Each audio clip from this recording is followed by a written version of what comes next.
ओम श्री गणेशाय नमः। अथ रोगहर श्री गुरुवातपुराधिपाष्टकम्। हरिः ओम।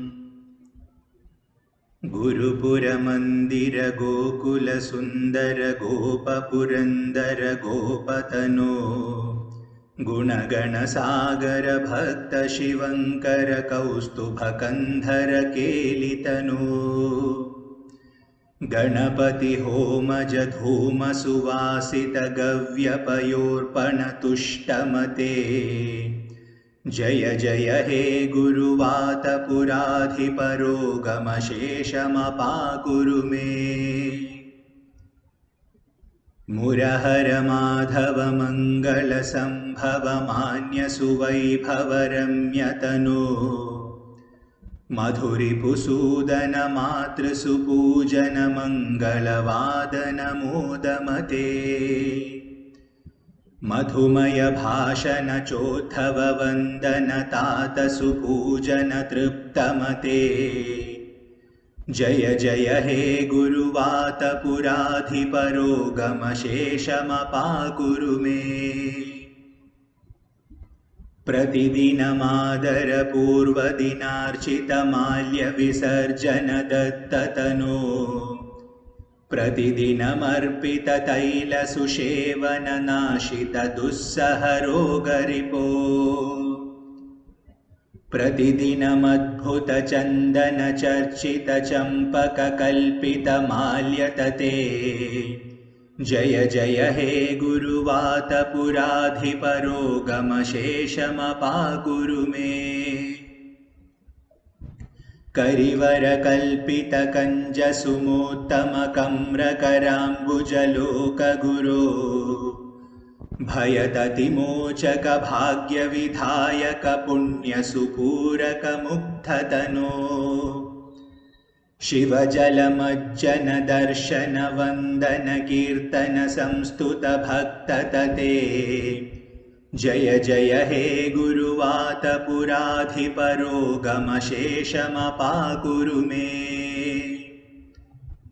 करजित पंकज कोटिरविप्रभ कोमल कल्पित वेश हरे रविशत सन्निभ रत्न विनिर्मित रम्य किरीट मनोज्ञ हरे मुनिवर मुद्गल वंश सुरक्षण दीक्षित रक्षित पार्थ हरे। जय जय हे गुरुवातपुराधिपरोगमशेषमपाकुरु मे। भवभयनाशक भोग विवर्धक भक्त जनस्तुतिमग्नमते यदुकुलनंदन मंगल कारण शत्रु निवारण दीक्षमते।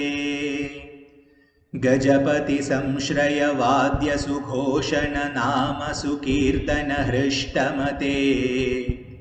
जय जय हे गुरुवातपुराधिपरोगमशेषमपाकुरु मे। विधिहर नारद तुम्बुरु सद्गुरु वायुमुखामर पूज्य हरे कलियुग संभव कल्मषनाशक काम्य फलप्रद मोक्षपते। कविवर भट्टतिरिस्तुति कंपित मस्तक दर्शित दिव्यतनो जय जय हे गुरुवातपुराधिपरोगमशेषमपाकुरु मे।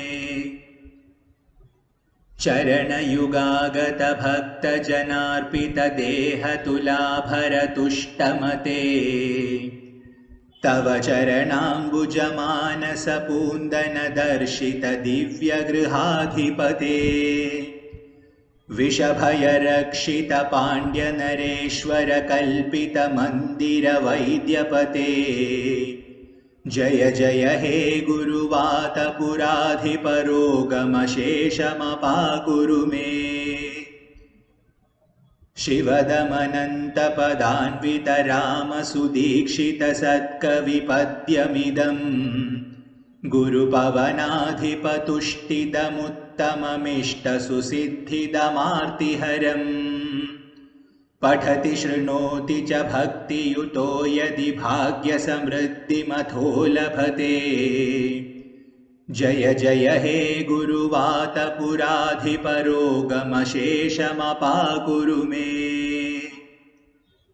इति रोगहर श्रीगुरुवातपुराधिपाष्टकं सम्पूर्णम्।